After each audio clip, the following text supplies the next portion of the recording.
আসসালামু আলাইকুম, hello viewers, আশা করি সবাই ভালো আছেন। আমি মোহাম্মদ কাসির ইসলাম। আমি আপনাদের কাছে এসেছি হচ্ছে গিয়া আমাদের যে অঙ্কের ভিতরে যখন বিভিন্ন ধরনের চাকরির পরীক্ষায় অথবা যে ক্লাস 6 থেকে 10 পর্যন্ত বা অন্যান্য ক্লাসের যে যখন আমরা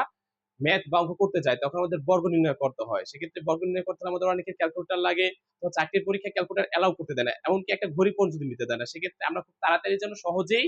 বর্গ নির্ণয় করতে পারি। সেক্ষেত্রে আজকে আপনাদের কাছে আমি হাজির হয়েছি এই 11 থেকে শুরু করে 20 পর্যন্ত যে সংখ্যাগুলো আছে এটা সবচেয়ে সহজভাবে কিভাবে বর্গ নির্ণয় করা যায় সেই টেকনিক নিয়ে। তো চলুন শুরু করা যাক। দেখেন এখানে যে 11 সংখ্যাটা আছে এই 11 সংখ্যাটা আমরা এখানে লিখলাম। এই যে 11 সংখ্যাটার উপর যদি আমরা স্কয়ার দিই মানে বর্গ করি সেক্ষেত্রে দেখেন এই 11 উপর স্কয়ার কত আসে।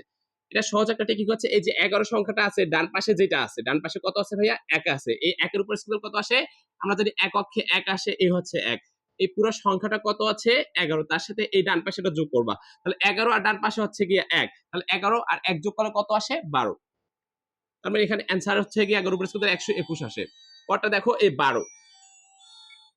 এই 12 এর উপর যদি আমরা স্কয়ার দিই তাহলে এই 12 সংখ্যাটা ডান পাশে কত আছে ভাইয়া বলতো 2 2 এর উপর স্কয়ার কত আসে 4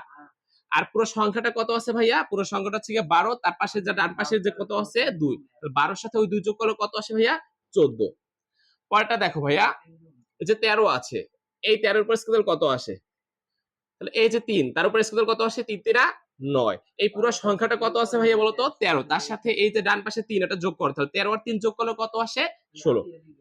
তাহলে হচ্ছে এই 13 উপর স্কয়ার দিলে 169 আসে। তারপর দেখো ভাইয়া এই যে 14 সংখ্যাটা আছে এইটার উপর যদি আমরা স্কয়ার দিই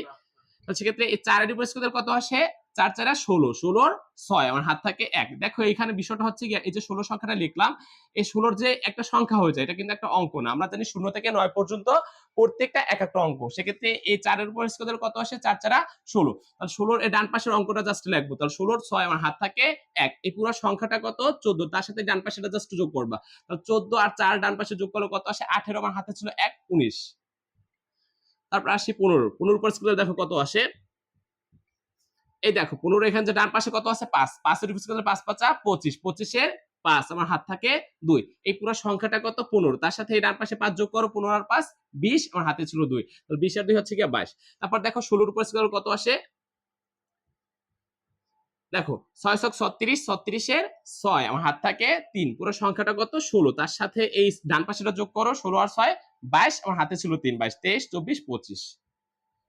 তারপরটা ভাই দেখো 17 এর উপর স্কয়ার যদি স্কয়ার দিই তাহলে সেক্ষেত্রে 17 এর উপর স্কয়ার কত আসে এই 7 এর উপর স্কয়ার দিলে 7 7 49 49 এর 9 আমার হাত থাকে 4 তাহলে পুরো সংখ্যাটা কত আছে 17 17 আর হচ্ছে গিয়া 7